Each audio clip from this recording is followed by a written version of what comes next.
The drill down segment is definitely liking to focus on the science of the mining industry in regards to de-risking, and that it's a safe bet today. It's a safe bet to go into mining and invest in our ability to find the resources that are in need and that are of economic value. And that's exciting. It is. I think one of the things is that the world needs more resources, and we're consuming so quickly. And right now that you either have to grow it or mine it. And I think that it creates true value from the mining of the resources. And also right now, I mean, we just kind of overall are consuming, and we do need to actually find a better way that's more sustainable.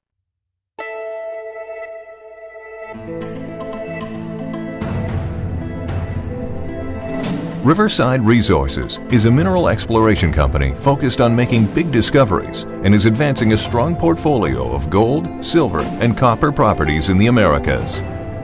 Riverside owns commanding land packages near active mines and deposits where new discoveries have been efficiently developed.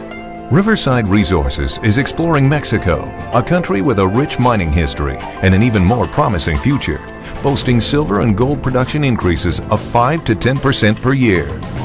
Riverside is also exploring British Columbia, a stable jurisdiction with abundant mineral wealth. Riverside Resources is driven, dynamic, and with its proven approach, turns knowledge into value by leveraging its proprietary mineral databases to generate and acquire high-potential projects. Riverside mitigates risk by advancing many of these projects through joint ventures and alliances, generating cash and share payments, partner-funded drilling, and preserving a tight share structure. And Riverside's business model increases the opportunity for its shareholders to take part in a major discovery with the advancement of multiple projects. Increasing value and opportunity for every shareholder dollar. Riverside Resources. Knowledge is golden. There are actually 5 different types of joint ventures. There's many different ones, but it's kind of fun. One of the ones we really like, and we've been talking a little about, is joint ventures with private equity or private capital. And when you're doing those type of joint ventures, you're really thinking about, they're putting up their personal money. And so you really got to be respectful and realize, it's kind of like taking money from your parents. Yeah. It comes with strings and there's an expectation. And, and they're, so it's really important with private capital. And so when we do partnerships in my business with private equity, we really want to make sure we're aligned and really clear with definitely, because it's going to be about that reputation when you come back, and you want to keep that good reputation. So how are we going to make this work? And so it's really important. Another joint venture is with institutional funds. And when you do that, that's very interesting because it's someone else's money, but it's actually someone else's money, because they're basically representing other people's capital, and they're in the middle trying to get something done and working on it, and they're driven, but maybe it's not their actual money. And so they've got their neck on the line, that they've taken money from other people. And so how are they going to do it? And they're managing, and it's quite competitive. There's all kinds of different demands for their capital. The third one that I really like are with corporations, and those are often looking to expand, diversify. Maybe they're looking to replace something in their business that they're not doing themselves. And that's where we focus a lot. We often try to have communications with them and see, what can we do different? What can we do with them that they aren't able to do themselves? And that's why us being small and nimble, maybe we can fit in, and it's a real win-win. And we love those type of joint ventures. One of the creative ways is with royalties. And I think when you get joint ventures, you have this royalty afterward. You have this thing that you can have coming out. And so, you can create value through these transactions. And so when you create new value out of these joint ventures, it's really interesting. So maybe the last one's kind of research, government research, and research in general can be kind of, you're going to find something new and different. It isn't necessarily for a transaction. It isn't necessarily financial, but it's really making a fundamental difference. So these are 5 types of joint ventures that are kind of interesting. Each has its own dynamic to it. And it's been really fun to have the chance to work on all 5 of these, particularly the government research ones, because those can often be long-lasting bringing in many different groups. And yet at the end, it's all down to, can you deliver that really value? But it's really, really fun to be on those government research joint ventures, because those can be vast, quite fun for the mind, and you don't have to be quite as nitpicky about delivering so much right for the money. So it's really fun to be on those. I was going to say the cool part about the government research JVs is the kind of the network that it gets you into, is because now you're kind of getting out of your own space, right? And now you're kind of branching into all these other different areas. And now you're meeting people that, you never thought you'd be doing business with, but now, like, moving forward, you're going to be like, hey, if we ever run into this problem, I know a guy we can call.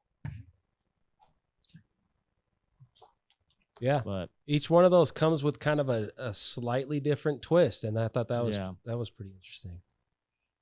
And another thing, while we're just kind of talking out loud while you're searching, and no rush and no pressure at all, yeah. John Mark.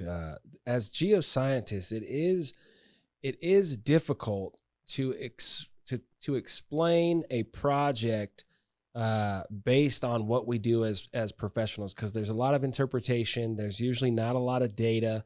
And so we're extrapolating data points, and really the idea behind that, almost like prospect generating and things like that. I mean, it's one thing. Everybody's got good ideas, but I guess there comes a tipping point where you have enough data, you have a good enough idea, and you can articulate that idea in the right way for someone to say, I'm ready to spend the money on this. Exactly. Government contracts are really interesting for doing joint ventures, because really you're going with industry, and inside of the industry, you have this breadth. And so what we've really found is that the industry has great knowledge that can find and get into great depths and really, really help. And so government contracts that partner with industry, whether it's in aerospace or in drilling or in petroleum, really, really can get to new concepts and going ahead. For government contracts, science is one of the really great things too. And with science, what we see in science is that we get the scientific innovations, whether you're at Caltech, or my cousin's actually a professor where I'd studied myself at Harvard, is that scientific openings is so much fun. You're in joint ventures where you're working through the National Science Foundation or other places, and it's so much fun because it gets to be the frontier. And right now it's interesting to see where people are going into space without using the government, but doing it privately. But the government provides this great chance to do the research. The government contracts really help in the development of people. Wow. I'm so lucky. I had a chance to work in the government. Working in the government, I was able to learn and contribute. And there you actually work with such great people that knew things. And so you developed out this interaction that isn't around money, but it's around delivery and quality. The government contracts are so cool because they create product. They give you products in all kinds of different scales. But the one thing is they actually are usually good for people in general, and they can be lasting, and it's really fun. So for us, when we get to work on government contracts, it's really fun. And I think the last most important is the government contracts are trying to bring the future to the present. They're linking out there to what are we trying to go toward and aspiring and creating the future today. And that's what's really fun, because often we're stuck trying to deliver what we have to today. And with these contracts, you can actually get the future things that people want. And so it's really fun to have these different 5 aspects in joint ventures. Wow. That's actually really powerful right now. I mean, the government is making such a financial commitment, and you can call it even a sacrifice. I mean, the government has enough money to do it, but they have people that are putting that money into projects that are going to make a difference for the people that they govern. I mean, that, and having this in place and having the ability to find John Mark Staude and have that team that's ready to deliver something that can make that kind of impact. I mean, like you say, I was so lucky to work with the government. I think we could say thank you to having a government that has the ability to invest in that, and the foresight for that, and the patience. That's one thing I picked up on. They have the patience to say, okay, we have a future something, let's work on what we need to work on now. And we're working towards whatever we think this future idea is or product is. That's sheesh. I mean, government contracts are awesome. Good question, Skips. Wow. Hey man, that's what I'm here for. All right. Well, let's take it back to science. Yeah. Sir, you are a PhD geoscientist, and I do not get frequently the opportunity to really sit down and to really address the question of, what is it in the mining industry that has progressed the most with science? Or what is it about Riverside Resources and the science you use and how you apply science to the problem to de-risk your resource exploration to come through with your JVs? It's interesting, the science, because with the technology, really, that in the past, geophysics was so key, and then geochemistry, but right now the computers, the visualization. I am so lucky to work in Riverside. We have got such a committed, great team that helps us to visualize what is otherwise just data. But when we can start to see the data and turn it around and integrate so much data, that is just amazing. And then when we actually take what's beyond the data, that is really awesome. When we vector and go beyond it, when we look at from where we are beyond. And for us, what we really see is the chance to integrate other people's data. So for Riverside, we're actually in a strategic exploration program with BHP, the world's largest mining company, and Riverside, one of these small up-and-coming Toronto companies, mining companies listed on the stock exchange, having BHP share their data, share their knowledge, and then to use software. And we were just doing a budget last night, and it was like my manager was like, well, we have to have a budget in there for software, and we have a data manager and all these different segments that in the past you probably wouldn't have, but it's so vital to our business. And so I think really that's what really helps us. Knowledge is golden, and using that data and begin to using machine learning. And we're actually using machine learning maps now. And it's really cool. And machine learning, you question, is the machine right? Is it knowing something? Is it helping you? Or is it actually got bad data? There's a whole other thing where the computer begins to create its own knowledge through artificial intelligence. And that's beyond. We're still working on human intelligence. That's right. With data. But it's really neat to at least get to the machine learning stage. And my son, it's great. He's 22, and he's doing computers and doing technology and electrical engineering. And he's just so on fire. Oh, man. Loving it. And it reminds me of when I was 22 and I was going out on the rocks, walking around on Earth. Wow. And he's the new technology. So for us, it just is so great. And someone asks you, how's your son doing? You just smile. Wow. That's great. Life is good. And so really wonderful. The new technology, being able to integrate with computers. What a wonderful time. Wow. That's interesting. That's really, really interesting, because that's where we are at the industry. We did the SEG 2019 series last year. It was all about digital transformation. And I like that you said that you got to the point that you can use machine learning for really what it is. It's not so much a tool that provides a new idea for you to agree or disagree with. It's better used right now as a tool to take this unbelievable amount of data and know that it makes as good as a decision as you can make, or as we can make as a collective mindset in the science industry.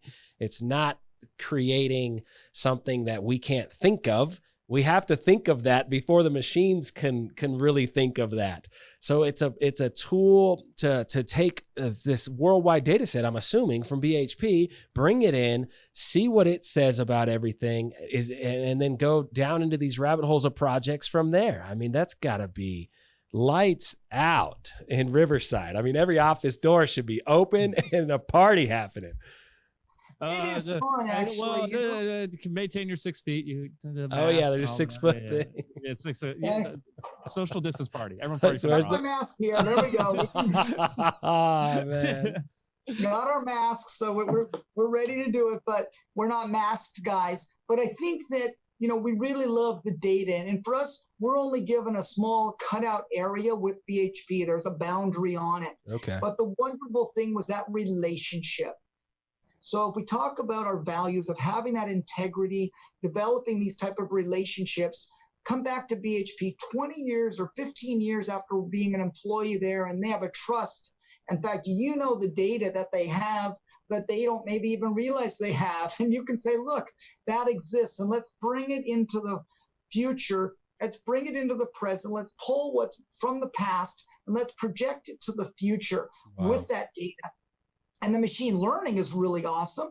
The guys you get to work with are just dynamite, super solid. They're the best of the best, great people to work in. And then we're on the ground working with it. So that's the really fun thing about the industry, is that we get to go and test the data. Right. We're in the field. So, and with this magic thing, this iPhone, this way to call people, we have like a computer. We can track, we can be in communication when we're out in the field. And people send me a picture of the rocks and ask me, what's this rock, John Mark, on the camera? And it's like, I get those too. Like, it's just fun, but it's like, and they go, how do you know that? And it's like, we've been out there for years. Wow. We've been on those rocks. And so we have this relationship. So we can do so much with technology. Wow. So for us, it's the whole technology is just the fundamental change. And for the mining industry, now we don't have to use so many people present. We can use more people aren't present. And that really changes our cost structure, makes it much more efficient and safer. Wow. For our exploration, we can go out and use these new technologies and satellites so we can be much more precise. With our drilling, we can now use man-portable or transportable, have a much smaller footprint. And the last is we can use all the past data so we don't have to do it again. That is the most valued. And that's why it's great to work. And we have this integration of this data. So now the computerization and using and scanning of all of that past stuff. Tomorrow's Saturday. I'm on an airplane tomorrow to go out in the field. I mean, that's what we do for our weekend, is go look at rocks and go into try to make it. That's just the passion. And that's this value when you have companies that are passionate about testing that data and having funding to go after it. It's a gift. Wow. And you're just so respectful and appreciative of that to try to test those scientific ideas. Wow. That's what's really a gift. Wow.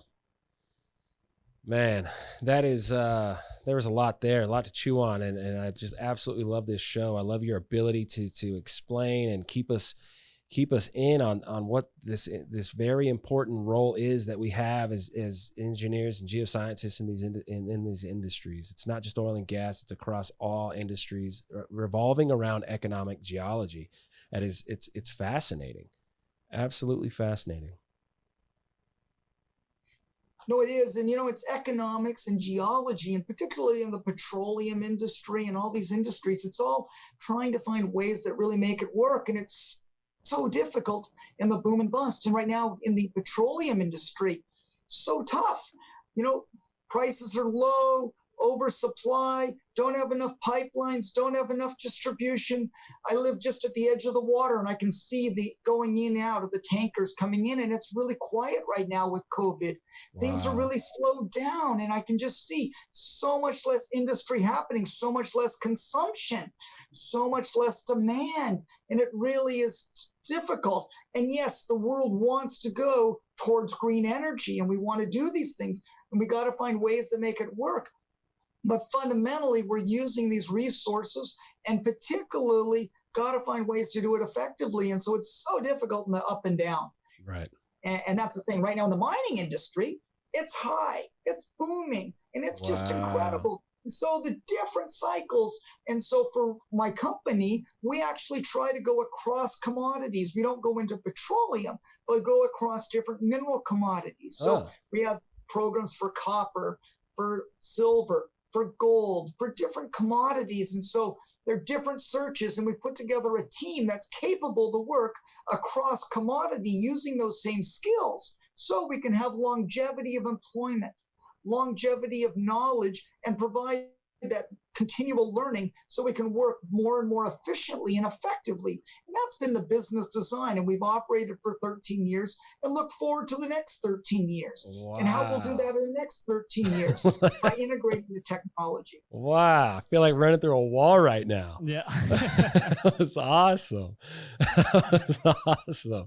Now, you have two geoscientists standing in front of you. One's gold exploration, one's copper exploration. What is fundamentally different in their geologic approach to finding you gold and copper, John Mark? You know, it's really interesting. You could, even more importantly, you'd put oil and gold or something. Oh, there you go. Copper and gold. And the thing is that there's such a different scale. And the reason I mentioned oil is so much bigger than all the minerals combined. It's just crazy. And it's this whole thing about scale. 10x. And so if you realize that scale, if you're looking at oil, it is so big, and petroleum is so much bigger than oil. And it's just scale. So copper is a big scale, and gold is so much smaller, actually. And then behind gold is silver, and it's actually even smaller. Wow. But what we definitely find is that you're looking, and so you're working in different worlds. The second is when you're in a smaller thing like gold, there can be many more participants. So there's a lot more transaction. So it's a lot more easy to get going. And so there can be a lot more companies. So for our business to prosper, we need to focus on that because we can have more potential wins. We don't need such a giant thing. And when we find it, there's so many different opportunities to transact it. Wow. So for us, we actually go that way. It's just the size of the business as we get bigger. And perhaps we can work with a major like with BHP. Then we can work in copper. I love copper. It's fundamental need. We need the electrification of the planet. We need to put in new infrastructure. We need to grow the economy, and we need that copper.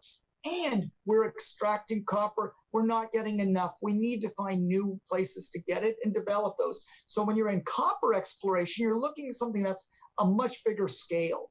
Also, you're looking at fewer locations. So instead, gold is everywhere. Copper is more focused.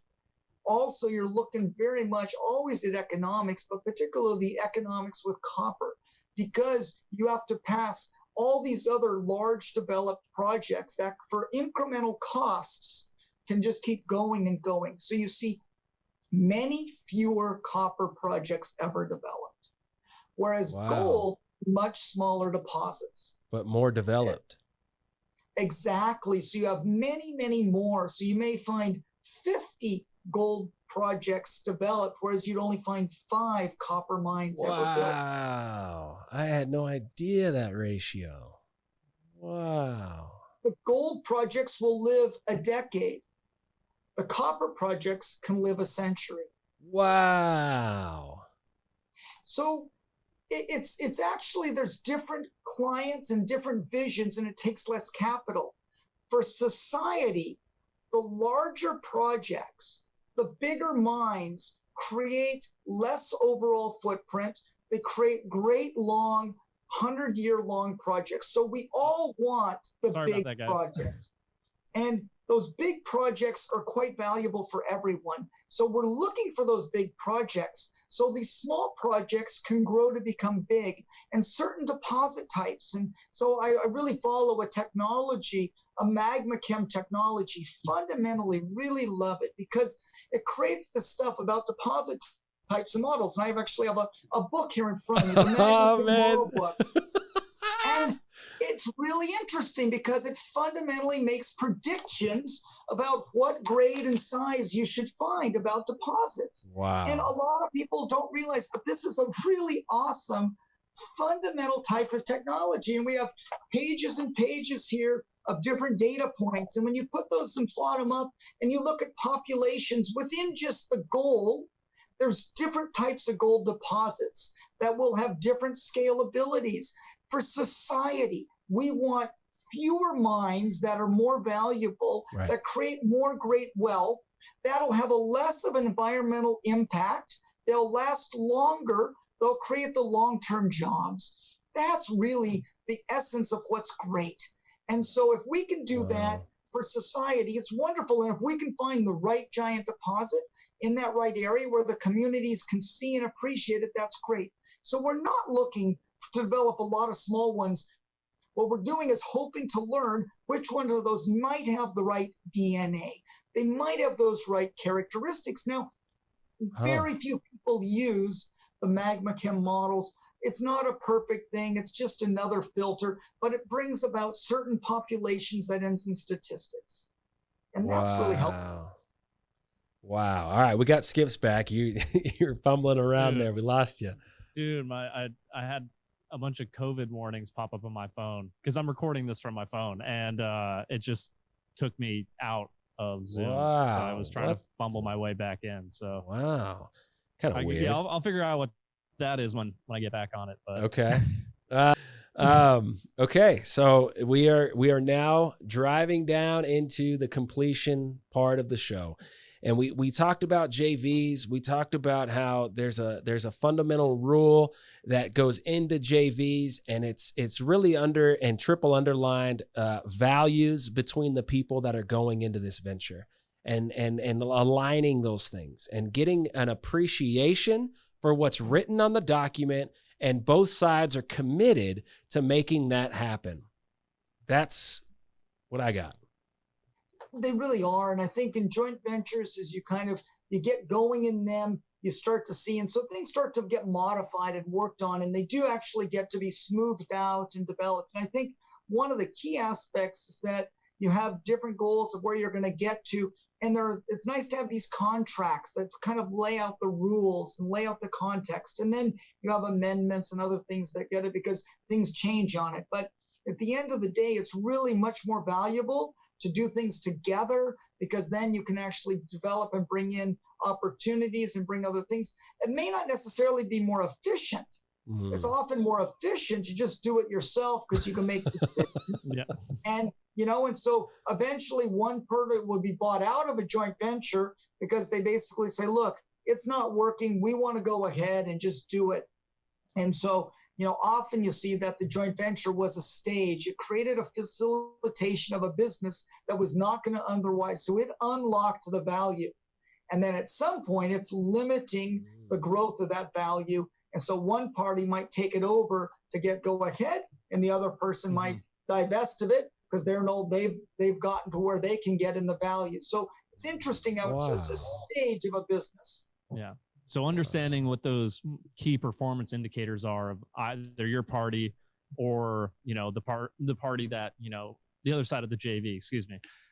I mean, that's the total key as far as that long-term relationship is concerned.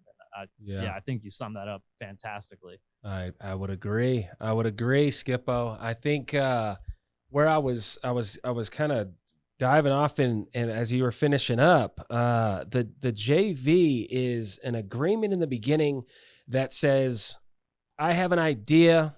I think it's proven. I have data that suggests that this idea should work. And we've de-risked it up to a point where the person that says, if say a private equity deal, John Mark, they go, okay, you need 500 million or whatever, you need 500,000 and you're going to make more money than we spend. I also believe in this.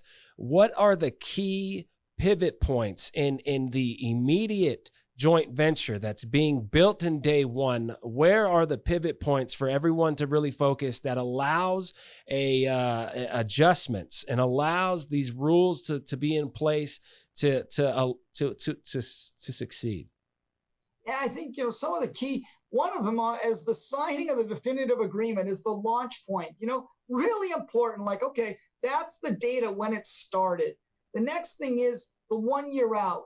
Often it's like you have milestones and where you're trying to get to. And so you're judging where have you got to. And that's a real important pivot point because you're 1 year into it. Are you on the track to your milestone? Are you not? And where are you going? 3 years is the time of attention span. I often call it 1,000 days. So instead of really looking at it as a year, it's a series of days. And then you can go down to, okay, these days, what are you going to do? Every day counts. Weekends are included. Every hour, it's all part of life. Wow. You don't take time out. And so it's really important to realize that your business is running all the time. And so because of that, your joint venture is. And after 3 years, the owners, the investors are saying, what have you done for me lately? What have you done? Things have changed. People have evolved. And so in 3 years' time is a real key pivot point, because you've either achieved those goals or they're pivoting, going another direction. Wow. So those are key points. And then after 3 years, you have this realignment, because at that point, things have gone to wherever they've gotten to. Right. No one ever gets to exactly where they wanted to. That would be miraculous. And if you did, you didn't get there the way you wanted to, because you can't predict. I mean, no one predicted on, January 1st, who predicted what it would look like on March 30th? On March 30th, who predicted it would look like on June 30th? Wow. Like, you just can't. And so, in these joint ventures, you come to, so 3 years out, there you are. And then you're saying, okay, that's why it's interesting at 3 years out. Then it's like, okay, we're going to pivot or go, where are we going next? And if those are going after 3 years, they can really go a long time, because at that point, they've really aligned, they've got a business, and it can go for a good long time then. Wow. What in the agreement then, say it's just a 3 year, here's what our plan is. We got a 1 year, we got a 1,000-day plan. And then you have something that is as disruptive as what we've gone through and what we're getting through. What technically in the JV allows for that kind of emergency roundtable that everyone's still working towards? Yes, everyone's still working towards what's best for everybody involved, but it doesn't allow it to be like the Colosseum in Rome, where people are coming in with swords and there happens to be a tiger in the room. Like, what is it in the JVs that allow us to get through that safely? So, it's really interesting, and it's difficult, because those of us that get caught in these times where we don't have backup resources, where we don't have a safety net, it's so difficult, where we're actually trapped, or where there's a change of control or a change of ownership or a change of people, really can make it difficult. The thing that allows you to go through that is the past, having that commitment, having an understanding, listening, aligning, and realizing, okay, both of you are going to have to give and understand. You have a vision for the future, and not to actually live in the moment, but to live in, okay, it's not your fault, it's not, but you have to work with it. Or even if it is your fault, something's crisis is happening, it's done out of trust, you're trying to make it work, it wasn't intentional. And so you're basically looking to see how can you go beyond. And if you end up with this fight, and that thing becomes very destructive, often in what marriages or things like that, that same type of thing can be very destructive. And if you can give it a rest, give it some time, give it a break, put it on pause, find a way to kind of just keep it going, the conditions can change and it can move ahead. So not acting urgently and instantaneously, but trying to take a quick but decisive and correct way to try to really have communication and work together. How do you find those people? Because that's a personality. I feel like that's someone else's values that are aligned with yours, I think. And so you can't just go into business with anybody, because there's a lot of people, in my opinion, that don't have any reason to be in business, because they don't have the tools or the values to allow them to do that. It's just the reality. You can't have it all. You just can't have it all. Not everybody has it all. But when you have your values, you have the successful business, you find others that are aligned. I guess, what are you looking for? But I guess that's probably unique in every single situation, I guess.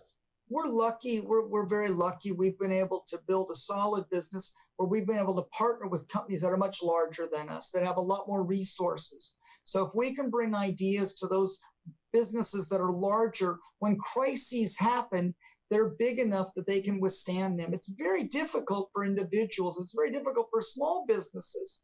They don't have the resources, and it's really tough. And so with them, one party may not be able to survive that time, and it may be having such crisis. So planning for crisis and having some type of a backstop. We're lucky. We have capital. We have no debt. We have a cash at the bank. We have a company that isn't burning on fumes. We're always trying to forward look, trying to make sure that we have long-term contracts, we have agreements in place, and this flexibility. And also, we try not to be too stretched ourselves. So we're not on margin. So when things do happen, we're okay. We don't actually have to cover something that otherwise would be difficult. That's amazing, John Mark. Congratulations on that. I think it fits to the values. And as we kind of come to this summary, I think, really value friendship and being on this show with you guys. You guys really put a lot of effort into it. And so we build these partnerships, and it's great to be a sponsor of some of your different products. It's really, it's an honor for us to do that. And we don't do that very much at all, as you know. Yeah. And it's when we see quality, we work with quality partners like that in that quality partnership. And I think the Permian Basin is just doing great. You guys are getting out there communicating so many different ways. And that's what you look for in partnerships, is diversity. And so we find things that we bring that the other people don't have. And if you have that, then when crises come, you realize we can get through the crisis still better together than apart. Wow. Man, thank you, John Mark, for the kind words, sir. Yeah, very much appreciated. I mean, when we look at each other, it's just like, oh, we're just two geologists that do this like podcast thing. Right. Well, Skis, you've been, it's interesting perspective for you, because you, after the kind of the oil shook out the way it did, you're in survival mode, and you've been helping on kind of the financial side of the business, and watching that firsthand under your mom's wing, essentially. And she has so much experience. What did you get from the show? Oh man, so much. And I mean, I think what John Mark had basically summarized throughout this whole podcast, essentially talking about the core values of your company, understanding who you're getting into business with, right? Whether it's a big company with a lot of capital behind them, or another small shop like yourself, or, all this other stuff. I think the main takeaway is that you see correlations between successful businesses, and successful businesses are an image of the people running those businesses. So, and I think that is kind of the best thing that I could see, is like far as the correlation is concerned, with the work that the very little work that I've done in the finance space, as more on the geology side, but recently in the finance space, and then this podcast itself. I think that's the biggest thing. Understanding that the face of this business is the reason why this business is successful. Well, it's teamwork, and I think it's really important. And I wouldn't be here as Riverside without the team. I've got a great financial manager, got great directors, really great people working with me. And I think you two as well. You guys working together, peanut butter and chocolate. Let's go. I love that. Can you imagine the first guy that was like eating chocolate, and he saw peanut butter, and he's like, all right, eating peanut, and then he puts it together, and he's just like, that first bite, and he's just going, what was that? Peanut butter and chocolate. And then the Reese's is made. All right. I think that was the completion of the show. Do you guys agree, or is there anything else you want to? We're good. I think that was a great way to end it. John Mark, again, thank you so much for the inspiration and for sharing this time together. Thank you, guys. Take care. It's been an honor. Thank you.